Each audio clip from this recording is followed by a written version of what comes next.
दोस्तों नमस्कार। बीजेपी में एक जो बड़ी बंगाल की जीत के बाद ये सोच रहे हैं कि अब क्या नया होने वाला है। तो एक बहुत बड़ी उठापटक यहाँ पर होने वाली है। एक ऐसी उठापटक जो कि ये तय करने वाली है कि बीजेपी में आने वाले दिनों में जो बड़े-बड़े मंत्री हैं, नेता हैं, वो आपस में किस तरह से कुर्सी के लिए कहीं न कहीं एक-दूसरे के पाँव खींचते हुए दिखाई देंगे। क्योंकि इसकी नींव रखी जाती है उस वक़्त में ख़ास तौर से, जिस वक़्त ये माना जाता है कि किसी को बड़ी अपॉर्च्युनिटी मिल रही है, किसी को छोटी अपॉर्च्युनिटी मिल रही है। क्योंकि ऐसा बीजेपी में झटका देने वाला ट्रेंड शुरू हो चुका है, ये तो आप जानते हैं। तमाम तरह के मुख्यमंत्रियों के नाम इस तरह से अचानक जब अनाउंस किए गए, जिनका नाम दूर-दूर तक नहीं था और ये कोई पहली बार नहीं हो रहा, पिछले जब से 2014 से अगर आप देखें, तो ये ट्रेंड लगातार चल रहा है।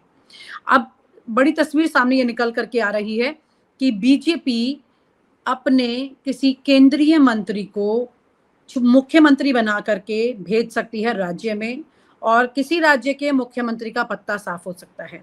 तो यहाँ पर कई मुख्यमंत्रियों की बात को लेकर के अगर चर्चा की जाए तो वो सामने दिखाई देती है। क्योंकि अगर बात करें इस वक़्त में बीजेपी के कई मुख्यमंत्रियों की जिनको लेकर के जो हमेशा क्रिटिसाइज़ होते रहे हैं, आलोचनाओं से घिरे रहे हैं। खास तौर से अगर आप बात करें मतलब कई राज्यों का नाम ले सकते हैं, इसमें बीजेपी के कई राज्यों का नाम ज़िक्र आ जाएगा। आप राजस्थान की बात कर लीजिए, हरियाणा की बात कर लीजिए, मध्य प्रदेश की बात कर लीजिए, दिल्ली की बात कर लीजिए, उत्तराखंड की बात कर लीजिए, कहीं पर भी खुद ही बीजेपी के लोग उन्हें चैन से जीने नहीं दे रहे हैं और इसीलिए वो आलोचना के शिकार हो रहे हैं, ये भी सच है। क्योंकि खुद बीजेपी के ही कुछ मंत्री हैं, कुछ अति महत्वाकांक्षी लोग हैं, जो ये चाहते हैं कि उन्हें बड़ा मौका मिले।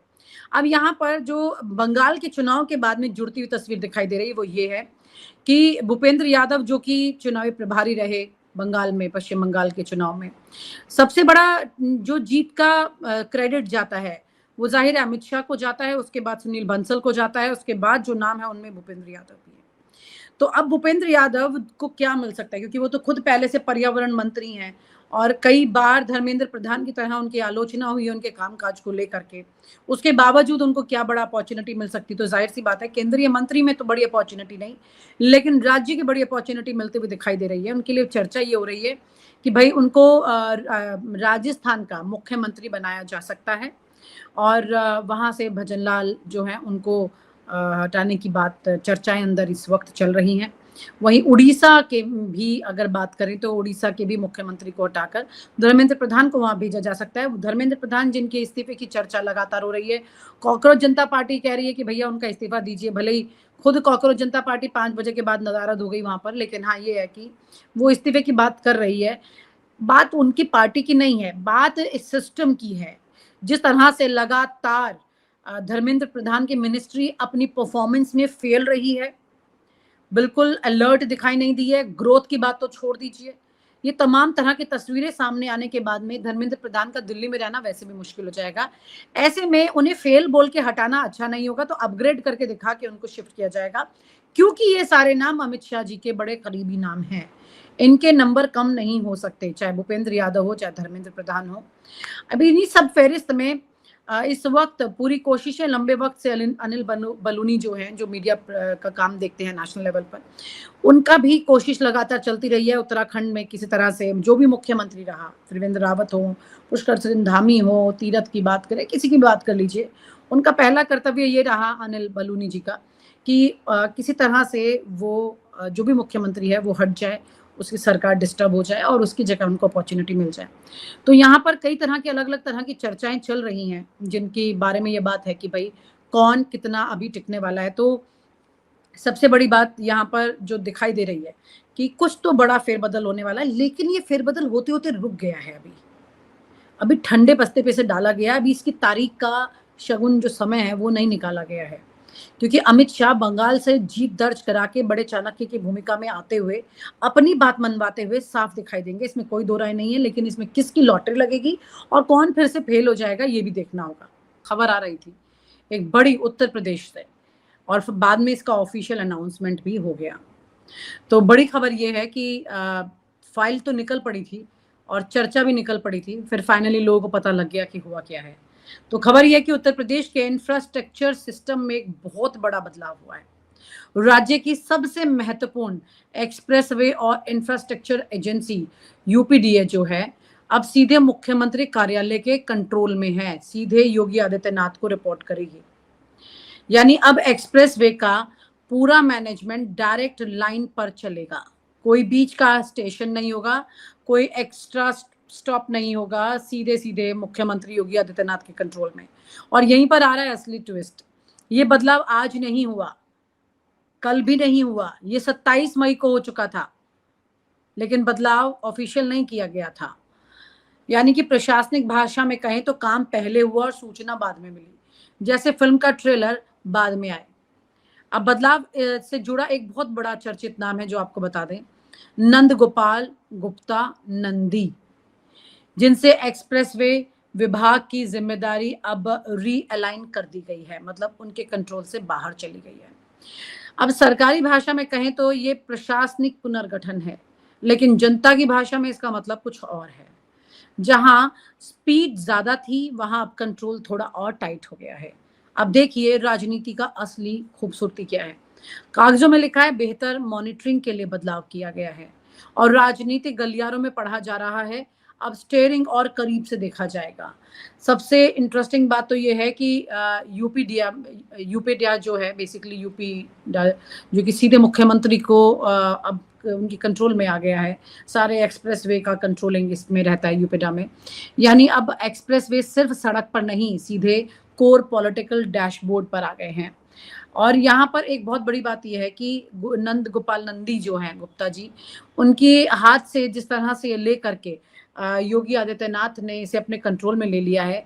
आपको ये बता दूं कि ये पहली बार ऐसा नहीं है कि योगी आदित्यनाथ ने इस तरह का कोई अचानक से फैसला लिया हो। लगातार क्या हो रहा है कि दिल्ली और लखनऊ के बीच में एक बड़ा टकराव चल रहा है, और टकराव ऐसा है कि बार बार योगी आदित्यनाथ अपना कंट्रोलिंग दिखाते हैं। दिल्ली के लोगों को उन्होंने पहले एंट्री नहीं दी थी और अपने हिसाब से चीजें चलाई, अपने अधिकारियों को अपने हिसाब से रखा। योगी आदित्यनाथ के अधिकारियों को दिल्ली ने भी आगे नहीं बढ़ने दिया, तो योगी आदित्यनाथ ने फिर अपने अधिकारियों को अपने पास कंट्रोल करके रख लिया। जैसे कि संजय प्रसाद की अगर अभी बात करें तो योगी आदित्यनाथ के वो खास अधिकारी हैं, ये कहें कि दूसरे सीएम बन चुके हैं इस वक्त वो।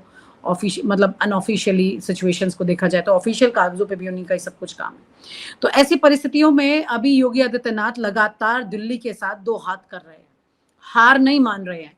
लेकिन ये जो फैसला है नंद गोपाल नंदी के हाथ से एक्सप्रेस वे ले लेने का, जाहिर सी बात है ये साफ बताता है कि किस तरह से अंदर खाने जब इन बड़े नेताओं को अपने ही नेताओं के पैसे बटोरने वाली चीजें पता लगती हैं, तो फिर उसके बाद वो ये दिखाते हैं कि उन्होंने कंट्रोल अपने हाथ में ले लिया।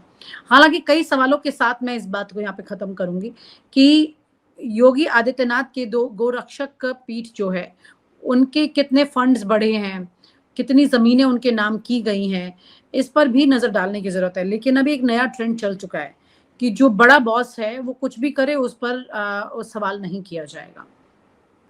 लेकिन योगी आदित्यनाथ की एक एक चीज का रिपोर्ट जो है वो दिल्ली के पास है, दिल्ली का रिपोर्ट जो है वो योगी आदित्यनाथ अपने पास रख के बैठे हैं, और राजनीति के ऐसे दांवपेच खेले जा रहे हैं कि आप उसे समझ नहीं पाएंगे कि कहाँ से शुरुआत चीज हो रही है और कहाँ जा रही है। इसके बीच में कोई अगर आ गया तो वो अपने आप ही क्रश्ड हो जाएगा। ऐसे ये मंत्री जी हैं, इस तरह के और मंत्री जी हैं जो कि बड़े आराम से बिना किसी कसूर के भी अचानक अचानक क्रश्ड हो रहे हैं, मतलब कि उनको इसका सारा झेलना पड़ रहा है खामियाजा। इस वक्त ये देखने को आ रही है तस्वीरें। तो योगी आदित्यनाथ ने नंद गोपाल गुप्ता नंदी जो हैं उनको हटा दिया है, उनसे वो जिम्मेदारी उन्होंने ले ली है, वो विभाग उनसे अपने हाथ में ले लिया है जो कि बड़ा अहम विभाग है। एक्सप्रेस वे अखिलेश यादव ने जब लखनऊ एक्सप्रेस वे बनाया, उससे पहले मायावती ने जब यमुना एक्सप्रेस वे बनाया, तो एक्सप्रेस वे नाम जो है वो अपने आप में चुनाव का एक बहुत बड़ा मुद्दा बन चुका है, और उसको भुनाने का कोई भी मौका नेताजी कोई छोड़ते नहीं है। ऐसे में योगी आदित्यनाथ भी किसी तरह से इस मौके को छोड़ना नहीं चाहते हैं, बावजूद इसके कि उनके एक्सप्रेसवे में बहुत बुरी हालतें देखने को मिली हैं, गड्ढे देखने को मिले हैं, सड़क फट जाती है, उतर जाती है, हाथ से निकल जाती है, तमाम तरह की ऐसी अनियमितताएं देखने को मिली हैं।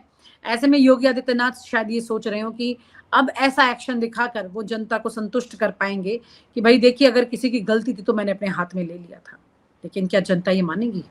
और आप हमसे जुड़े रहने के लिए सब्सक्राइब करें YouTube पर, फॉलो करें ट्विटर पर और लाइक करें Facebook पर। और ज्यादा जानकारी के लिए आपको टाइप करना होगा सिर्फ न्यूज नशा।